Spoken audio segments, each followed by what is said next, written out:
Well, what's up, guys? It is your girl, Sarah from Sarah Styles here. I am here with Tori from Girly Girl Styles. This is my weekly, I'm tired if you guys can't tell. My kids it's been a rough day at home with the children today. Every single Monday, I do an accountability call where we check in with our successes and with our goals for next week. And it is open to anybody who wants to join. So I still have 2 spots open. If anybody else would like to join me and Tori on the call, just send me a DM on Instagram, and I'll send you the link to join on the video, or you can join in the comments as well. Oh, there's Bill. Bill's here. My husband's here. Duncan's here. So we're going to chat. Me and Tori, actually, if you guys don't follow Tori, head over to her channel. She has some great content on her channel. Her and Bill do a lot of their content together.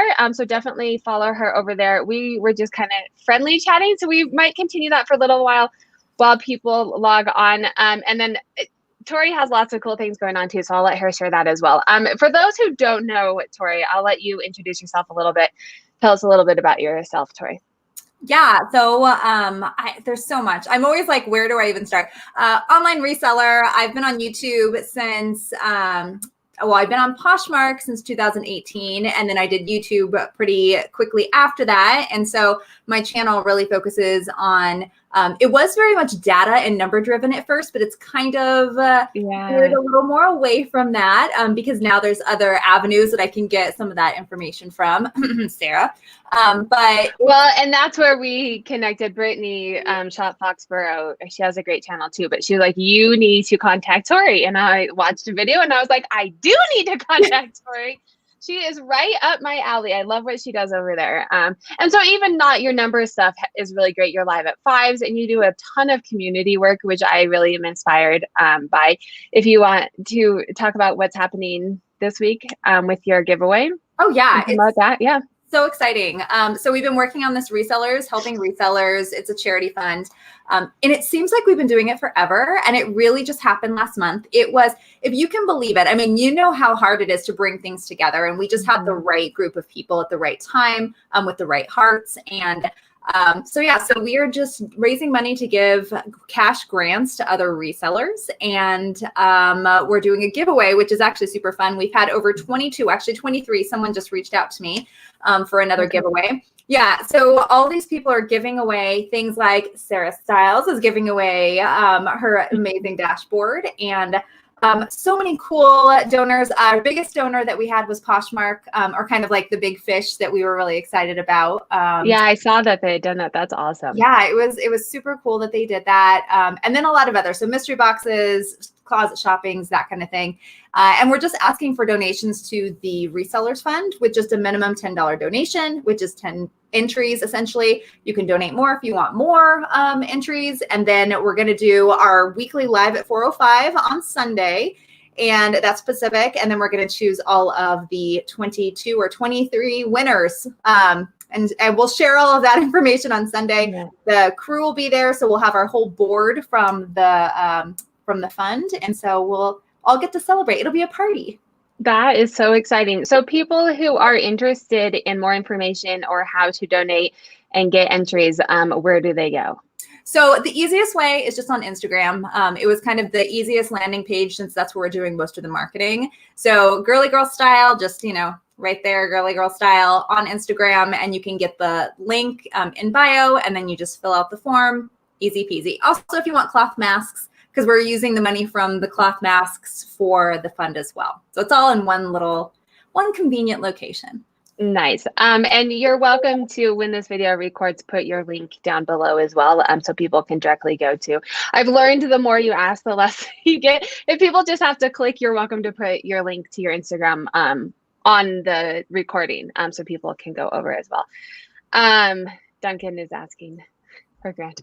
So I mean, to sum it up for people who are not following her, she has gotten donations. I gave a dashboard. Some really big hitters are giving like closet consoles and mystery boxes and all kinds of stuff. So all you do is give a donation, and that money for the donation is going to be given to resellers who would need a little bit of extra help right now. And then you are entered in to win all of these awesome prizes. So it's kind of a win-win for everybody. And then also, as Tori said, she is making masks, and all the money for that is going towards all of the money for that. I don't want to misquote you, but I know you're giving money for that. For the masks? Yeah. Oh yeah, no, 100%. It's all going. That's what I thought, but I was like, I don't want to misquote you if that's not. So we're keeping some of the money back for the cost of the fabric and elastic, but I mean but it's all the money outside of what was cost to purchase, and then any additional fees that we have to pay. So so all the profits, all the money goes directly back in. And I will tell you, we've made over $1,000 in mask sales.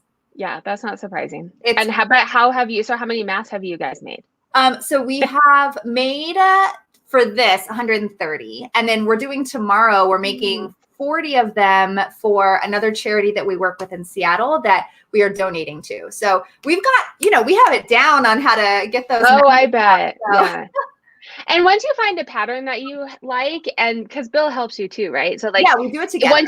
And so once you get a pattern that you like and you're just sewing the same thing over and over again, once you get it down, it's pretty, I mean, it's still time consuming, but you're just sewing like, the same pattern over and over. And we're doing it kind of like with reselling, we're doing it in batches. So we're like, okay, we're going to turn the iron on. I'm going to sew this part. I'm going to give this to you. You're going to press it. You're going to give it back to me. So it makes sense because we're doing it all in, one fell swoop. And it's fun. It's fun to do something with your spouse that's, different. We do resell together, but we can't shop together right now. So it's like, I don't play video games.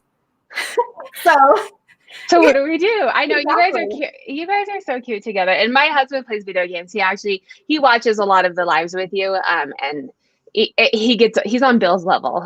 He's like, that's all, like Bill always has the coolest shirts on, or he'll talk about video games. And I don't video game either. So I was like, well, but we have little kids. And so finding time, like it's either he video games or we do something together. So it's kind of hard to find time to do all the things together. But the kids will get bigger eventually.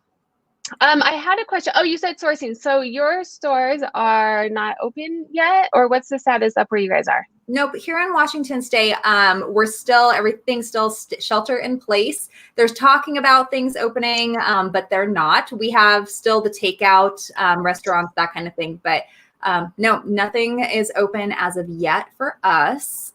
So what are you doing for sourcing? So are you guys? We haven't been doing much.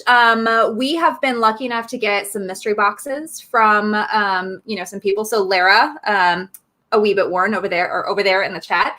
So she sent us an amazing box that we unboxed live. Does she still have some? Hey, if you still have some, drop it in the notes. I'm all about shameless self-promotion. So go ahead and promote your boxes if you still have some. Yes. And I think she was giving a lot of things away. So Lara's on the board as well. So it's a lot of philanthropy is like a big piece. So with sourcing, we haven't been doing too much. I did just get a box in of 20 items from ThreadUp. So I did some online sourcing. But here's the thing with the online sourcing. The way that I look at it is I shop mostly in things that I think will fit me.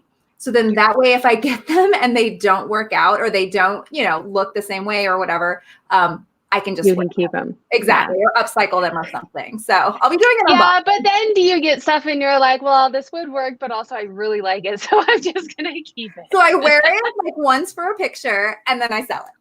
Yeah, no, that's smart. And I was thinking, because we both model our clothes, and I was, modeling a bunch of stuff the other day, and I'm like, this is like the best of both worlds, because I put it on and I'm like, hey, this is so cute. I have absolutely nowhere to wear it, and now I get to sell it. Like, it's so nice.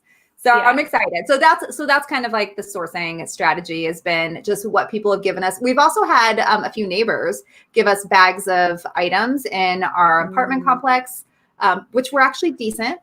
Did you reach out to them, or did they know that you're resellers? And because that's what I've wondered. One and the other, or one and the other. So one of them, we actually put just a note in our electronic, community dashboard that, excuse me, that said, hey, if you're, getting rid of anything, we'd be happy to take it. We're resellers. And then someone else knew we were resellers and actually brought stuff to us.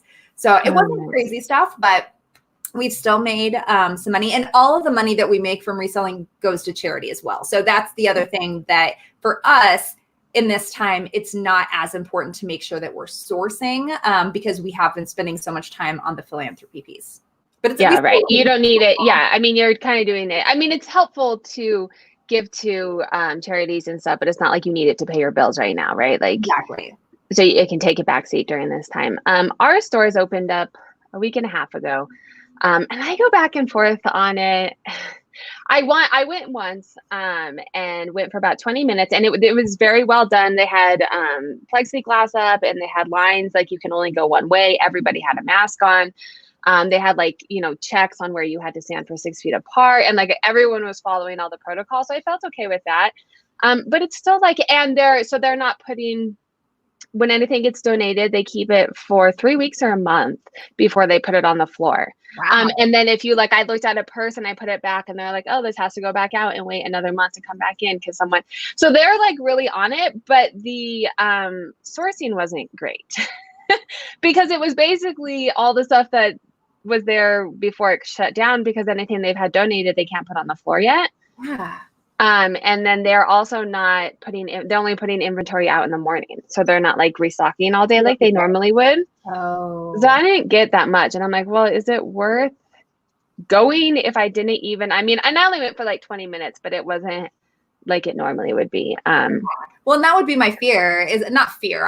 Not the fear, but it would be I would get there and yes, they're taking all the precautions, but if I don't find anything, I think about the way it was. I would go and I would always find things no matter what, because they would constantly be bringing things out. I would be spending hours there. So I can't even imagine going until we start getting some new items in. And I think that's kind of, my health is important. The health of others is important, but I think that they are going to take a lot of protocols. Hopefully most places are taking the protocols, but it's just if it's not new, I don't know. Is it worth my time? Well, and then the bins opened this weekend, and I didn't go to the bins, but I have talked to people. And the protocol here is you can only shop for 2 hours. So they only let 35 people in for 2 hours, and then they kick you out, and you can wait in line to come back in. And then in those 2 hours, and this is what I've been hearing for the grapevine, I haven't been there, but in those 2 hours, they only allow 6 people at the bins. So essentially you have your whole bin, because ours are 6, 3 on one side and then 3 on the other side. Yeah, so you essentially can look in one bin and then for a certain amount of time, and then they let you rotate and you can go to the next one. So it's very different than the normal bins. And the bins is already so time consuming anyways that I don't know. I don't know if I'm going to do that one. And they're kind of, but that's, you're not close to anyone and everyone's wearing masks and gloves anyway. Yeah, I don't know if I'm going to source, but I don't know how else to get inventory. Yeah, exactly. It's a challenge for sure. Yeah. Let me check in with the chat. I could talk with you all day. So let's see. Duncan VR. So he has helped me with my eBay. If you guys are following, I'm doing a mentorship with Chris from A Daily Refinement. And so we talked last week about kind of getting my eBay sales up. I'm not selling a lot on eBay. So trying to do some strategies. Duncan's helped me a lot there. So he's asking how my sales were. I had a really good weekend. I know you're not doing as much on the reselling side, but how are your sales this weekend, Tori? Very minimal. Again, I haven't really, and honestly, it's because I haven't been putting the effort. And I know that that's a big piece of it, is that I haven't been as passionate about it. So I've had some really good, full price vintage sales, which has been great because that's what my PoshMark closet is. But I'm also not cross listing except to Etsy. So for me, it's kind of I don't even know if I listed anything this weekend because of everything going on. So yeah, but it felt good.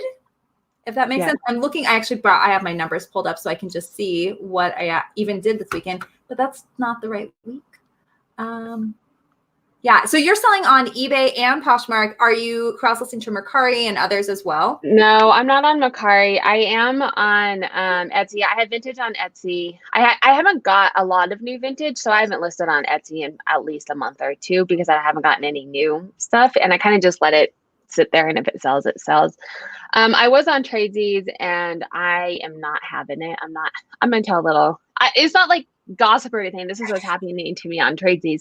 I put some stuff on Tradesies, and I kept trying to like take it off if it sold somewhere, and it wasn't coming off. So now the stuff that I've already sold on other platforms is selling because they didn't take it off, and you can't, like, it's not very user friendly. So I'm like, I can't ship this. Like, can you cancel the order? And you can't cancel the order as a user. You have to like send them an email to cancel it, and they're not canceling it. And then, so then I was like, just like, shut me down. You can't shut down your own site, like, or vacation mode. Like, you have to send it to like a ticket to their service. And I've asked them like 3 or 4 times to like just shut me down or put me on vacation mode because things are selling that I don't have until I can like figure it out. And they haven't done it. And I keep I mean, it's good that I'm selling things, but they're all things that I've already sold. So I can't fulfill the order, and they're not shutting me down, and I can't just go in and like delete my account. And so if you're on Tradesies and have tips, let me know. And you don't get paid for like 30 days. So I find that crazy that you don't have any control over it, right? Mm-hmm. I mean, I've never done it because I love the simplicity of Posh. I love that I can do it even when I'm busy with a million other things. Even Etsy is still pretty simple comparatively, but you can control things. So like I sold a pair of jean shorts yesterday that I had custom embroidered, and then I woke up this morning, I was like, oh, they're on Etsy. And so I went and I was able to just easily deactivate them. You know what I mean? So yeah. I don't know if someone else was controlling when I was like, my store was closed. I don't think that I could. Well, then I didn't know it was like that. I was trying to take, it shows that you can take it off yourself, but it wasn't actually taking them off. So I don't know if there was like an error on my side, but then whenever it's like, oh, hey, congrats, you sold this. If you don't have the item, then you have to send us an email. And I was like, can I just like delete the it's weird, and I'm not. So long story short is I am trying to figure out eBay. And I feel like I have a handle on how Posh works. I'm going to try and figure out eBay, and then I may go out, or I may just stick to a couple and not.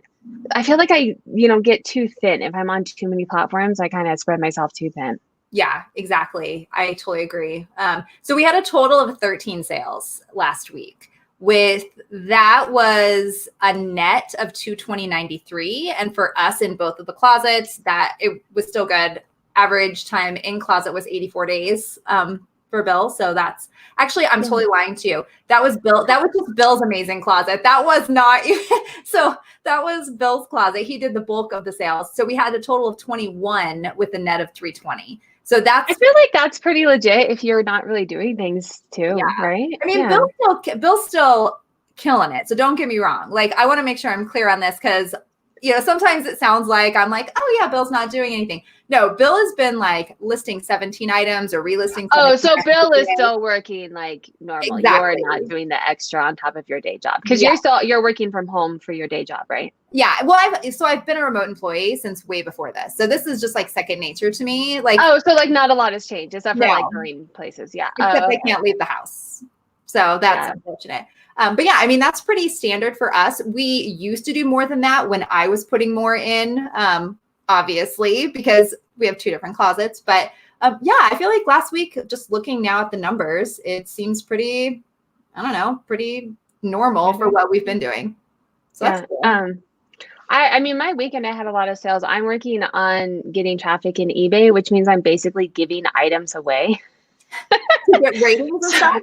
Yeah, to get ratings and get momentum. And like, it's a whole different ballpark than PoshMark. And this is what the people, the bigger resellers are telling me I need to do. I've been on eBay for 6 months and I can't get the steam going. So I'm taking note of what they're telling me to do, and I'm going to try it for a month.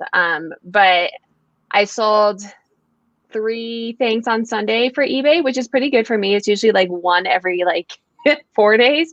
But I think I made like $5 between all 3 of them, which my average sale price is usually like $40 an item. Oh, yeah. So I was like, but this is like stuff that I had like sitting around for a while, like that wasn't selling, and I did free shipping. I mean, it's solely just to get sales, but I wasn't making money. So that's that. Let's check in with the chat. This is supposed to be about successes and accountability, but I guess we kind of talked about our sales. Let's check in with the chat. If you guys are on the chat, feel free to drop your Instagram handles, your Poshmark closets, your YouTube channels, all of your shameless self-promotion if you guys have sales going on. I did see, oh, someone's making fajitas. We had cereal for dinner. I was like, I don't want to cook. We're having cereal. What kind of cereal? What kind of cereal? Well, I mean, we get a pick. I'm gluten-free, so cereal is kind of hard, and dairy-free. So cereal for me is not great, but I had cinnamon checks. Okay. Which is pretty good. It's kind of like wanting to be Cinnamon Toast Crunch in a healthier way. I like checks. I like it. I like that taste. It's good. No, it's not bad. Duncan saying I don't have to source, I have people source for me.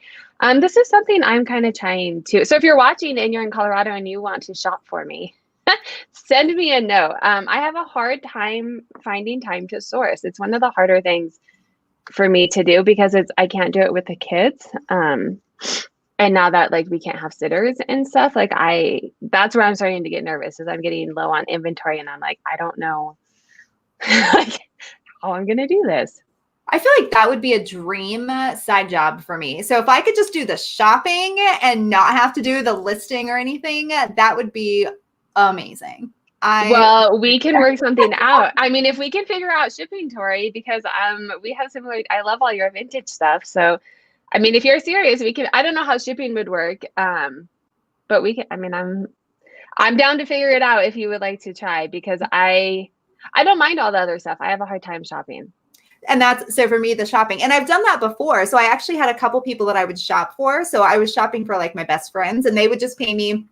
So back before baby number 2, she would each month I would do her baby number 2. Yeah, her baby number 2. Okay, I was like, I thought you don't have kids. Yeah, we don't talk about them. We put them in the closet. It's fine. Yeah, I was like, wait a minute. But I used to, do like boxes for her. So she would just pay like, whatever shipping and then a small fee for whatever the items. But I would just ship her a box of clothes just to wear, not to resell, but it's the same concept. Yeah, like you would know what she likes. I could see me doing that for my sister, because she would kind of like how you can buy the boxes online now. Like, it's like to your style. Yeah, exactly. Your husband's saying our bins probably won't open up until September. That's intense. That long? Right. Washington is there's a lot of intense. I mean, but we were like one of the epicenters, right? Like that. So that people are still worried, but people here are still walking around. It is weird. I went out of the house. So I don't go out of the house maybe twice a week, like honestly at all, like to take Lily for a walk. We're going stir crazy. So Sarah, you and I were talking about house hunting right before we sat today. And I'm going insane with just being in this apartment, having people below me and to the side of me and on the bottom of me. And we can't go to the rooftop and we have no deck or anything. But yesterday we got out of the house and took a drive to look at this new neighborhood and look at a house. And it was so nice. And one of the things we always have to keep in mind is we need space to do the business. And there was no one out. So it was kind of cool to see this ghost town of nobody like running around, but people were sitting on their porches. But a lot of the houses we're looking at, they're so small because they're from like the 1900s and they're beautiful, but they're so tiny. So yeah. I had a hard time when we were looking, because I like older houses, like the structure of them, and that they're all so little, and we're a family of 5. But I don't like, because the houses that fit a family of 5 that we could afford are like these mini McMansions that just felt like, I was like, I don't need a grand staircase. Like I like get yes, out of you here. Do.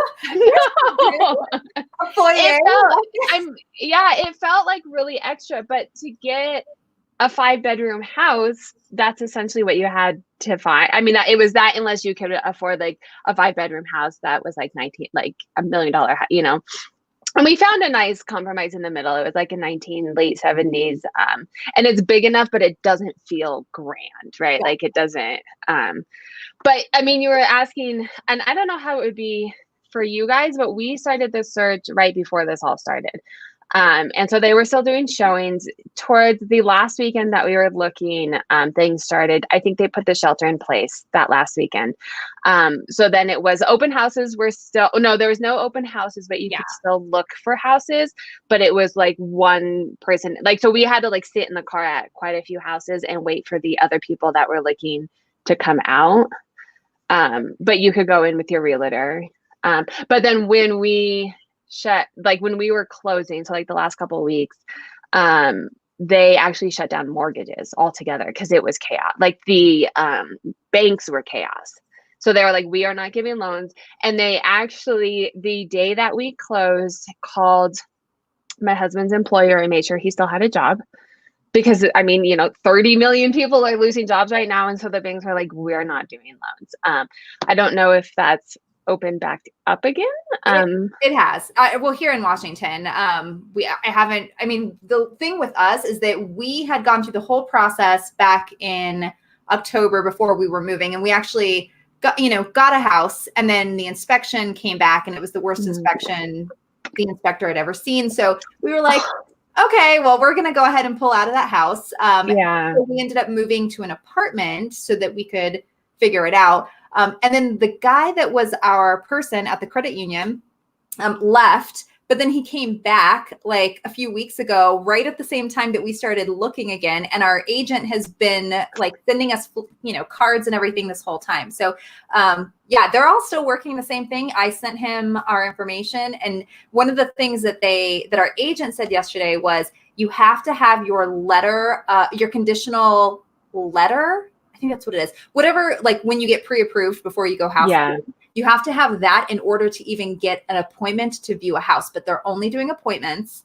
But you have that makes sense because they want to make sure you're serious. That makes sense. So you don't just have, because open houses, anyone would show up and just kind of check out the places. So, but yeah, the credit union, they've been very, receptive, and he's getting back to me. And so now we just have to wait till there's stuff opening. Because the other thing we're finding, so Sarah, even though the banks didn't close or the mortgages didn't close, there's no houses available because everyone took everything off the market. So it's like there's 3 houses in the zip code of where we're looking. 3. That's crazy. We had that issue. So the first, because this happened to us when this was like all also happening. So that we went out one weekend with our realtor and we are like, maybe we want to move. Interest rates are really low. Maybe we want to move. Let's go see what would be in our price range before we go down this whatever. And we went and looked at like 25 houses or something. There was like a ton of houses on the market, and we were like, cool, like these houses all are in our price range. We would like them. So let's continue to go down this path. And then by time 2 weeks later that we actually were in the position to buy the house, there was 3 houses. And they were all awful. The only reason that we spent 3 weekends looking at 3 houses, and we even were like, well, maybe we can make this work. We were extending those pushes. And looking at awful house. They weren't awful. They just weren't what would work for us. And what finally worked is one of our friends, this is 2 days before the contingency on our house was going to be up and then the sale would have gone. Friends of ours were like, we're getting out of town. We're from Montana. Shit's about to go crazy. We don't want to be in Colorado anymore. And so in a week they moved out of their house and then we bought their house. But that's the only, we could not, there was nothing on the market. And I'm slowly starting to see some things come up, but I don't think you would have seen during the spring had this not at all. And this is the time of year where typically people are putting their houses up. this is when it starts to get warmer and everyone's starting to do, get the things done that they need to get done to list. So I'm hopeful. I love the one that we are going to go look at, but I feel like if there's a bunch of people looking right now, if we do like it, it's going to be, I'm not going to pay up. That's what it was. I'm not paying up for a house. That's what it was too. Our house went for, so we got an offer on our house before we didn't even list it. My realtor was like, I think I might have someone who's looking for a house like yours. Can they come look? And we we're like, okay. They came and looked and they offered us 10 grand over what we would have listed it for before we even listed it. And we didn't clean it. We like picked it up and stuff, but like it wasn't listed. It wasn't, and they offered it because they had been looking for 3 months and couldn't find anything in their price range. So that works for us because we made more. Yeah. And not having to get anything prepped and ready, like that stress of just like, okay, we have to fix all the holes and we have to do all this. Okay. I would sell immediately for that. Yes. No, it was amazing. And with 3 kids, we didn't have to like, hey, we have someone that wants to come look at your house, clean it up. Like that was glorious. We still did clean it up for pictures in case it fell through. And then you had to like fix holes and stuff before you sold it, but it wasn't it wasn't like listing. Maybe let's get back on track. Let's see. Let's talk about numbers. Let's go to numbers. Let's take a look at sales, accountability. No big deal. All right, let's see it. I want to check in with the chat. Gardens. Oh, people are gardening. Our house is not grandiose. It's big, but it's not. People were listening to our chatting. Sometimes I feel like we're just chatting. I think we're good. Yes. Okay. Oh, eBay thrives on consistency. Whatever you decide that is for you. Listing a bunch, then nothing for a while tends to get you on a roller coaster. That's true. I'm realizing with eBay. What's up, flipping gals? I'm realizing with eBay too, the pricing strategy is significantly different than PoshMark. PoshMark, I feel like as long as you share, you can kind of just throw a number out there, and someone will send you an offer or pay it. eBay, you have to like actually like look at comps and price competitively. So that's. We did eBay for a little bit. So that was one of the things back in one of the early iterations of our business model. We branched out to eBay and we did the thing where we were listing the items. And one of the pieces of advice we got was for 30 days straight, you have to list every day. You have to do the same number. You have to make sure you're consistent. And we were seeing like consistent sales. They were cheap because obviously, everything was selling for a lot cheaper because we didn't pay for like a, premier account or whatever. So we could only do, I think, auctions. It was whatever the cheapest thing we could do. We were just trying to get feedback and just trying to like get in the swing of things. And we just realized it was so much work that we could not, and it wasn't worth the return. And I didn't enjoy it. And my whole thing with reselling is, if we're not enjoying it, why are we doing it?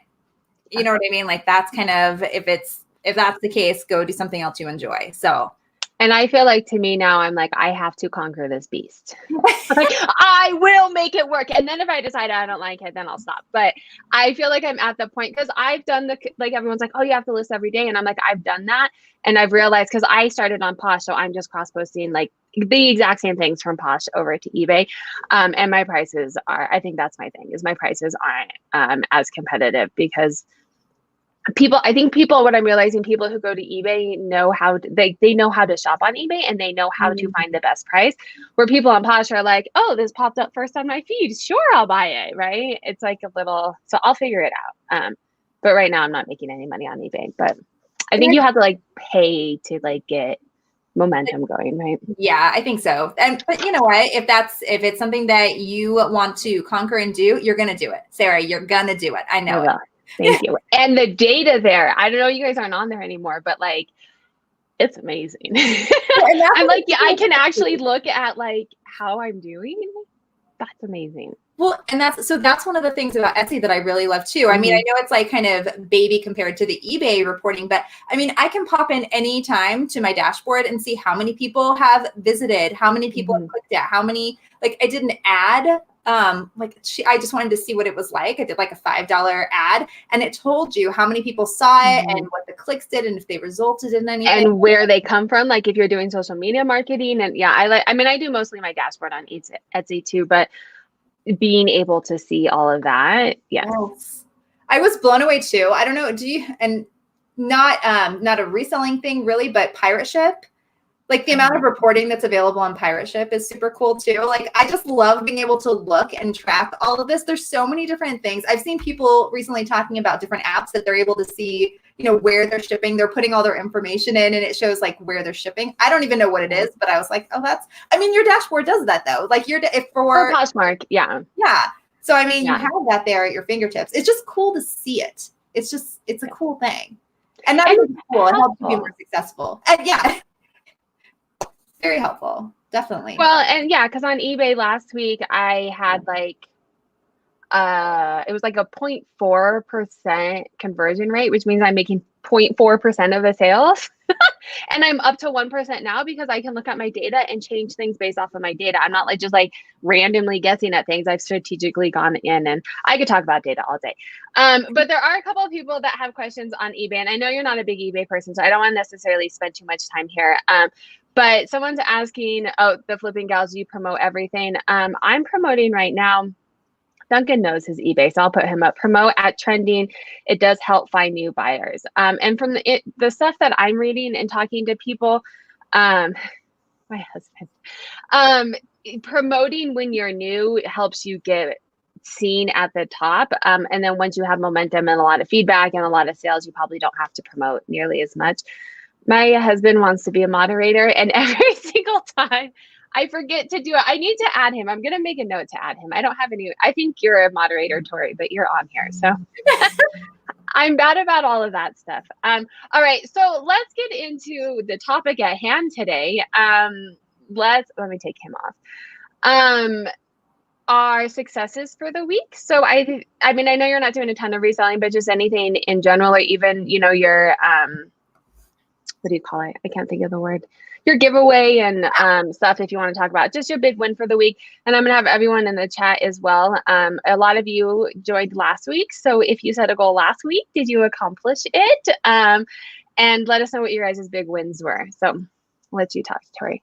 So I will say that and what's this last week? So all the weeks are blending together, to be honest. But Bill and I actually we did a video on it, the 17 listings a day.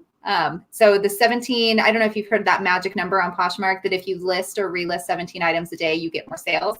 No, but the Flipping Gals were talking about that. And I have a theory on this. So not because I heard of this, but I have a theory on listing for Poshmark. So tell me what happened. Our brains are probably close with that. So we did, that was the goal. We did a goal of doing it every single day. And so we ended up with so many more notifications, and we were way more active, and Bill had more sales than normal. I stopped halfway through because I didn't have time to do it, even though I was using software. I just didn't have time. But one of the things that what we wrapped up the video with was, it's the engagement. It's, in my mind, it's not that you're listing or relisting 17 items, but you're active, because when you're active in it, now you're sharing more, or you're sharing people back more, you're answering more questions, and you're more, involved. So the algorithm is seeing that you are engaged. And that's what I found. So we did actually have, Bill sold a number of items, 4 items that were relisted last week. So that sold within the week that it was relisted. And I mean, right there. I mean, great minds, of course, this is why we get along. I mean, not that other people aren't great minds and we're the only great minds, but we're definitely on the same playing field. So I will say 2 things. Relisting absolutely works, because in Poshmark, eBay too, because you change things. But in Poshmark, even if you don't change anything, it puts it back to the top of the search engine. You're getting new eyes on it. So absolutely, I'm a huge fan of relisting, especially now if you don't have yeah, right. I did that all of March. And July of last year, I relisted. I listed 10 items a day, and only 30 of those items were new items. It was my best month last year. And that makes sense, right? Because, okay, so I'm thinking about the way that I shop as a shopper as well. I tend to I typically look at low to high prices, to be honest. But I will look by just in. There are times where I'm like, okay, if there was something that I already looked for, I'll look for just in sometimes. So when you relist it, now it's in the just in category. So people that are going to be that kind of shopper, yeah, like you said. And most people, and so I think most shoppers on eBay are like you, where they know how to strategically shop. Most Poshmark shoppers, I think they're getting more savvy, but a lot of Poshmark shoppers just get on the app and shop, and it filters it as just in. Yeah. So what they see, unless they go in and refilter it, that is absolutely what they see. And also price drop. So I always price drop as soon as I always price something 10% higher and then drop it right away, because then you're in just in and price drop. So I price it 10% higher of what I would have already had it, and do a price drop right away. Okay. Well, we don't do that. I don't know. In my mind, I'm like, okay, I would have to remember what I did and where. I don't even know. But I mean, it's like 10%. Yeah. And I'm in the habit now. I just, if it's $50, I price it at 55 and I drop it right away. And then it's where I wanted it to be. Okay. But as far as the engagement goes, I did an analysis about like what the top postures, from my sample data, the top postures, revenue earners, what they were doing, and basically came down to being active.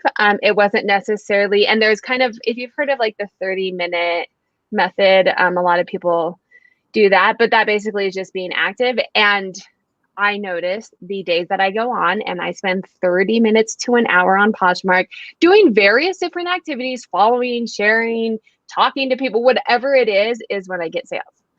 So I think the listing is being active, but you don't necessarily, I list on PoshMark when I have inventory. And sometimes it's 30 items a day and then I don't list again for another week. I don't think it's consistent like you have to be on eBay where it's every single day you have to list. Because I still get sales and I'm very inconsistent with my PoshMark listings. Yeah. And the stuff that I sold last week, none of them were relists. So it was like Bill's Closet, 4 out of the 13 were relists. And then, mine 0. So it was just, I mean, but that tells me when I see that correlation between relists, because we hadn't relisted before. So that ever? No, I mean, it wasn't part of our strategy. So we never, I mean, maybe a couple of items here and there, but this was like 17 a day.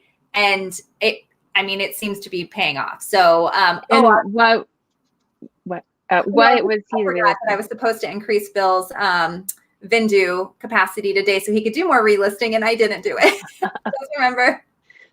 I was like, I thought you were like telling secrets about Bill that you weren't supposed to be saying. No, that's what that face was like.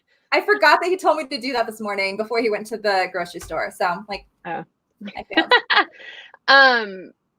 What kinds of things? Because I think it helps to with like you buy shorts in the winter, and so then if you don't relist them, they're at the very bottom of the pile when people want them. So I think if you are, and Trish is asking about relisting, but I think if you are going to relist strategically, like all of March, I relisted because I had no inventory. We were moving and stores were shutting down and stuff. And I relisted dresses because people are starting to, because then that puts it to the top. Like if you're going to relist what's relevant or your high priced items, because that's the biggest bang for your buck.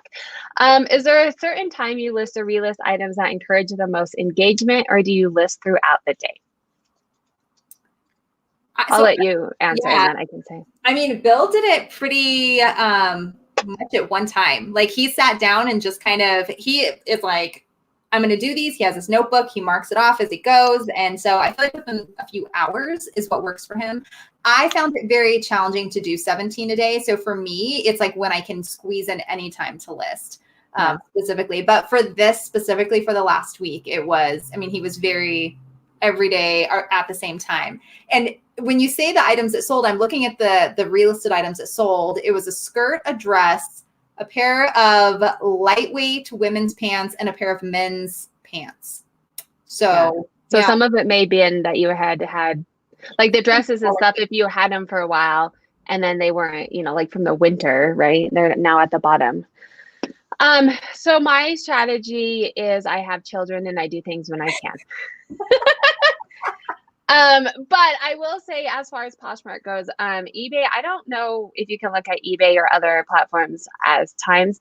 PoshMark doesn't give you any data on the time. So it tells you the day that it sold. It doesn't tell you times. So I can't speak to that as far as time goes.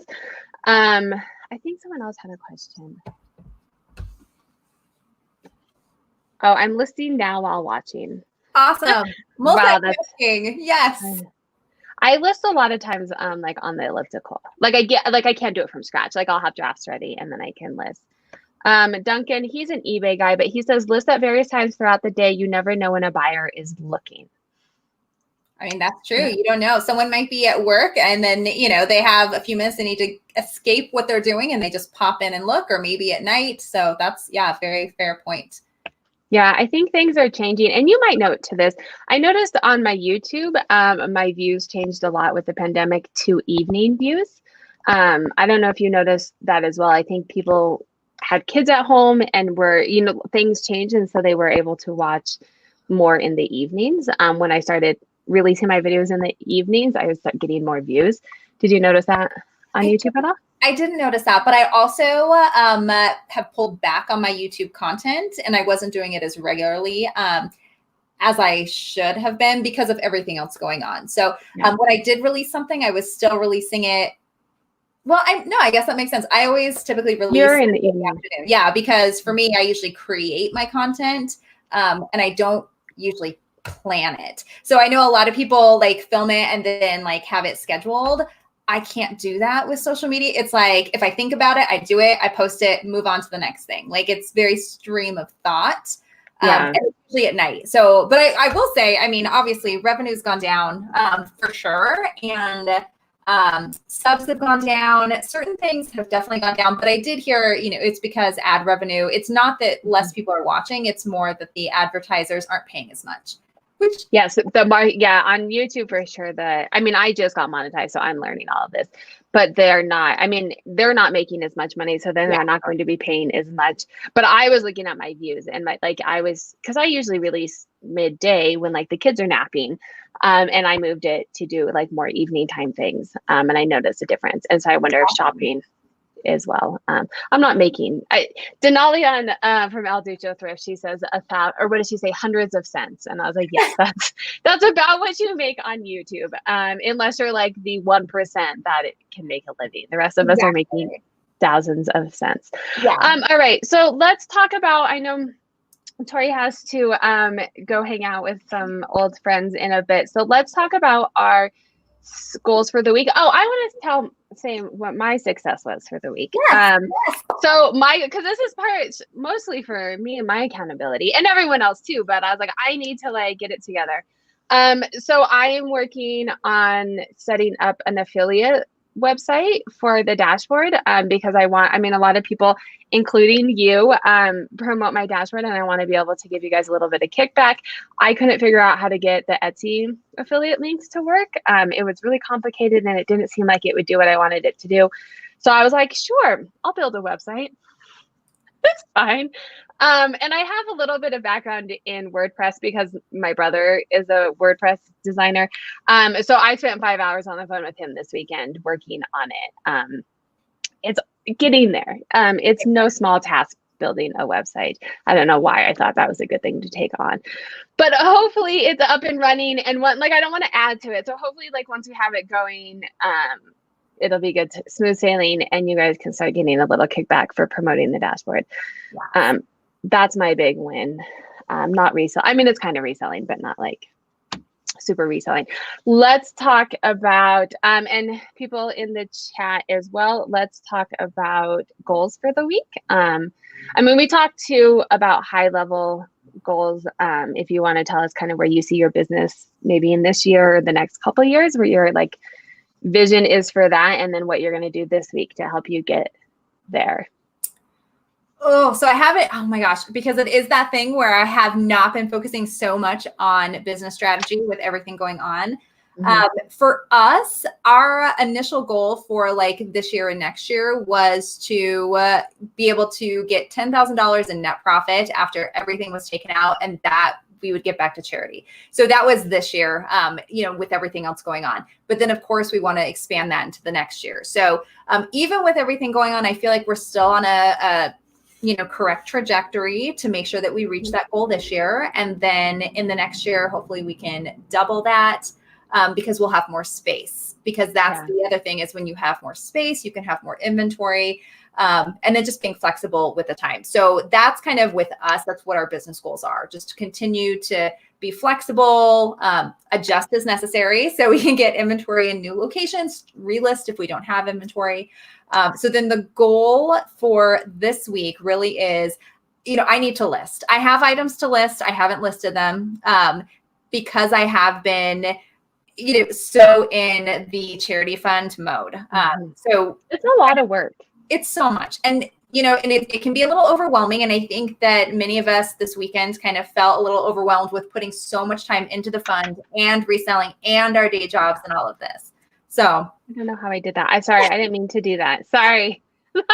I'm still learning this. are like such an inspiration. You guys have to go follow Tori and on her Instagram and on YouTube. I mean, they have so many good tips to help you become good resellers, but they're just good people. Like they're just, I mean, seriously, like all of what they're doing and working hard is for charity. And it's not a gimmick. Like sometimes people are like, oh, I'm going to do this as a gimmick to, I mean, they're just really nice people.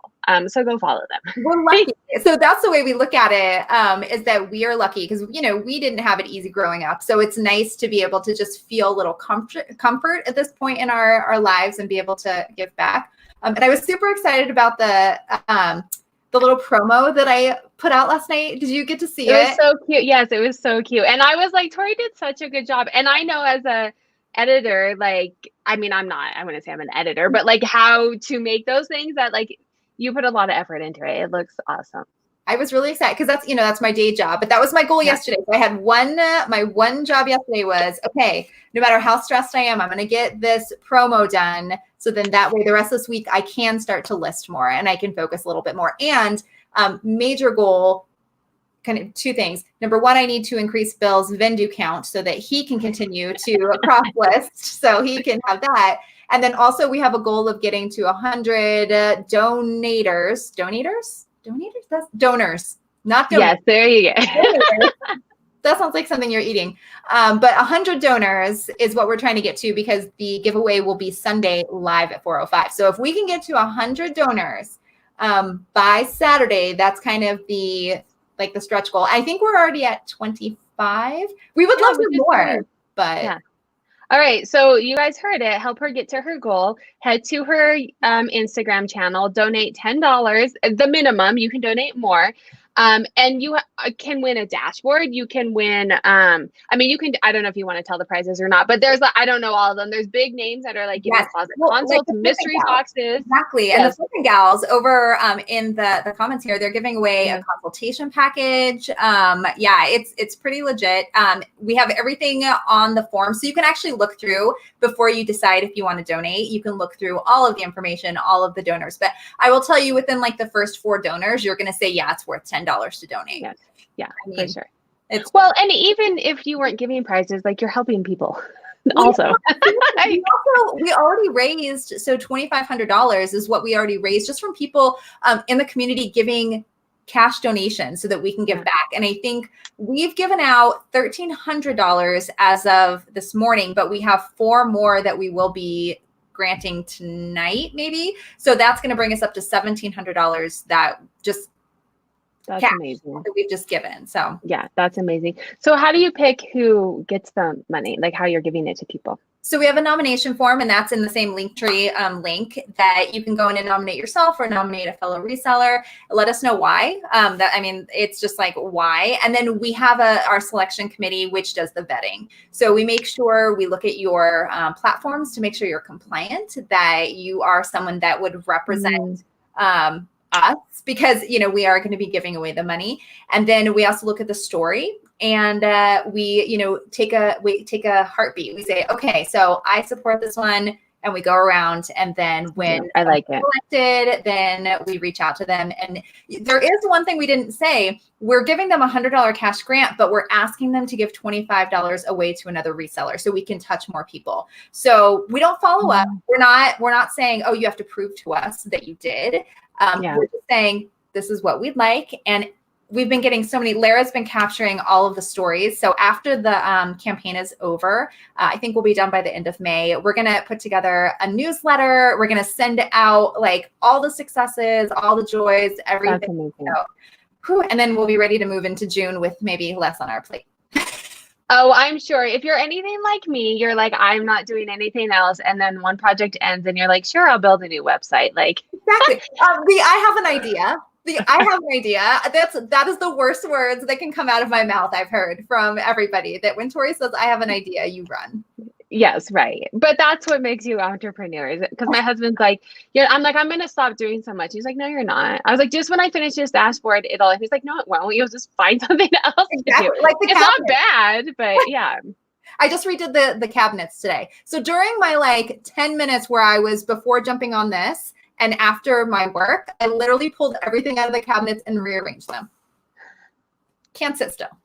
Yes, right. Mine's more for my work. Like my house is a hot mess. I am like the worst stay-at-home house. Like technically that's my title. It should be revoked. I am not a good housewife or like any of that. My husband, especially now that he's home all the time, like I rarely what did I make for dinner tonight? Cereal. Cereal. What did my husband make for dinner last night? Steak, Brussels sprouts. Like I'm terrible. All right. Well, we are wrapping up. Everybody. Oh, I'll say my. I don't know what I'm going to do this week, so let me think about it. But let's pop in Restyle Secrets. This week, I'm tweaking my inventory storage system, listing my last 20 items, and apparently also relisting my PoshMark closet. Yes, you will see a difference. Start with like summer stuff because it'll. Like that's what people are looking for right now. And head on over to Girly Girl Style. She has a good inventory, a couple of good videos on inventory stuff as well. Miss Lena says, this week my goal is to keep going with this reasonably consistent schedule I have found lately. So continuing to list 3+ a day. Nice. I know Miss Elena's has kids at home too. It's hard when they're remote learning because now we're all teachers as well. All right, my goal for the week. I'm going to try and work on the affiliate thing as well. I'm trying to do 50 listings a week, which I have a lister. So I want to like, I'm going to be very transparent with that because I have, to me, that's 50 pictures a week. And then she makes the drafts and I hit go. I mean, I make sure that it like looks okay. Review, and, like, exactly, I don't want to add anything, but I am not, no, I don't do that from scratch. If I do it from scratch, it's like 10 a week. I hate the listing. That's the one thing I hate is the listing. So I'm going to try and keep up with the 50, which I think is good. I think the one thing I want to do this week is try and figure out inventory, whether I can find like someone to shop for me or maybe like a wholesale pallet. Maybe I'll look into Thread. I don't know. I'm going to look into inventory. I have like 300 items still to list from a big buy that I did, new with tags, but eventually that's going to run out. And I don't know that my normal thrifting is going to sustain the 50 items a week that I want to stay at. So, well, ThreadUp, I will tell you, I love ThreadUp. Well, I enjoy ThreadUp for many reasons. There's reasons that they are not so great. But I think that the outlet, so they have the outlet that you can, the more items you get, then you get more off. Now, they're not going to be high-end items. So I know your average sale price is like 40. Mm-hmm. This is going to be more like the $15 to $20 range, but it's kind of when you get down to the inventory piece. And the reason that it works for me is because I always have credit there. So it's like, if I have credit there, I mean, I might as well. How do you get credit there? Sending things in. I mean, which I haven't done recently, but I had a ton of credit that I couldn't cash out for some reason. I don't know why. So I had to use it on inventory. And so it's like, well, I might as well just put it back in. So yeah, I've looked. And I think part of my strategy, I've already moved to a lower average sale price because that's what's selling more. People are buying online now, but they're not buying, $150 Michael Kors bags like I have in my closet. And they're buying, $20 pair of shorts. So I have already, my average sale price in the past 2 weeks is already much lower than I normally like to see, but you got to do what you got to do. So I'm going to wrap it up here, Tori. There are quite a few people asking if you'll leave your Instagram handle so they can click over directly to your Instagram, and you cut out. So I hope that you can hear me. I know you're going to a call after this, so I can do it if you don't have time. But if you want to donate to Tori's, she cut out. If you want to donate to hers, head on over to her Instagram. I will put her Instagram in the description so you can head on over and do the donations. If you like content, I don't know if you heard anything that I said, but I did. I'm going to put your Instagram in my description because there's quite a few people that want to go over and donate. So, and then if people watch this in the recording. So if you like content like this, make sure to subscribe as well as on Girly Girl Style. She has lots of great information on her channel and Instagram as well. This is a weekly meeting. The video is open to anybody who wants to be on it. Tori was like, hey, sure, I'll do it. So she got on here. It is open to anyone. You don't have to be an influencer. You don't have to be, have tons of subscribers. You just have to be a reseller, even if it's, you've sold 2 items. This is for everybody, accountability and to set goals and talk about your successes. So I will see you guys next Monday at 6 p.m. Mountain Standard. There is the next one is set up. You can hit a reminder and send me a DM if you'd like to be on it. And then I also have my weekly live with Chris this week at 6:30, where we're talking about how to get me to make $1,000 net a week. Lots of really good information is coming out of that for me, but then also, other people as well. I've had a lot of really good feedback, so make sure to join us for that. Have a good day, and I hope everyone is staying safe and sane as for whatever is the best for their family. Have a good night. Bye, everyone.